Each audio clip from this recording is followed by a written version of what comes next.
Labour পার্টির সরকার ক্ষমতায় আসার পর থেকে দেশের মাইগ্রেশনের পরিমাণ কন্ট্রোল করার চেষ্টা করছে।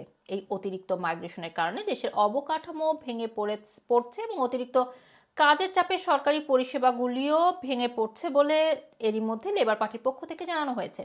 মাইগ্রেশন নিয়ন্ত্রণে আনতে এখন সরকার নিয়ম করছে ওয়ার্কিং ভিসা প্রার্থীদের ইংরেজিতে এ লেভেলের স্ট্যান্ডার্ড অর্জন করতে হবে। বর্তমানে কেবলমাত্র জিসিএসসি লেভেল কমান্ড হিসাবেই ভিসা পাওয়া সম্ভব। এখন একটি সম্পূর্ণ যৌক্তিক প্রশ্নের জন্ম দেয়, তা হলো লাখ লাখ মানুষ যাদের পূর্বপুরুষরা হাজার বছর আগে এই দ্বীপগুলোতে ঘুরে বেড়াতেন, তাদের কি একই মানদণ্ড পূরণ করতে হবে?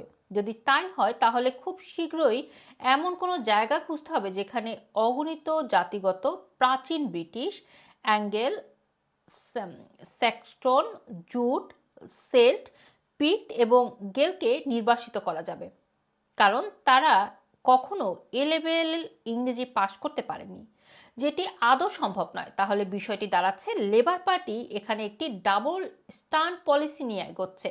কারণ দীর্ঘদিন ধরে ব্রিটেনে বসবাস করা কোনো ব্যক্তির চাইতে ব্রিটেনে এসে থাকা কেউ ভালো ইংলিশ ব্রিটিশ বলতে পারবে না। এক্ষেত্রে ভালো একটি উদাহরণ হতে পারে 2 প্রজন্ম ধরে এই দেশে আছেন এমন ইন্ডিয়ান বংশোদ্ভূত এক কিশোরের সাথে কথা বলা। এরা নিজেদের পরিবেশ নেটিভ ভাষায় কথা বলে, ফলে এসব কিশোর কিশোরী ইংরেজি ভাষা জ্ঞান খুব বেশি থাকে না, কিন্তু খুব সহজেই তারা এ লেভেল পার হয়ে যেতে পারে।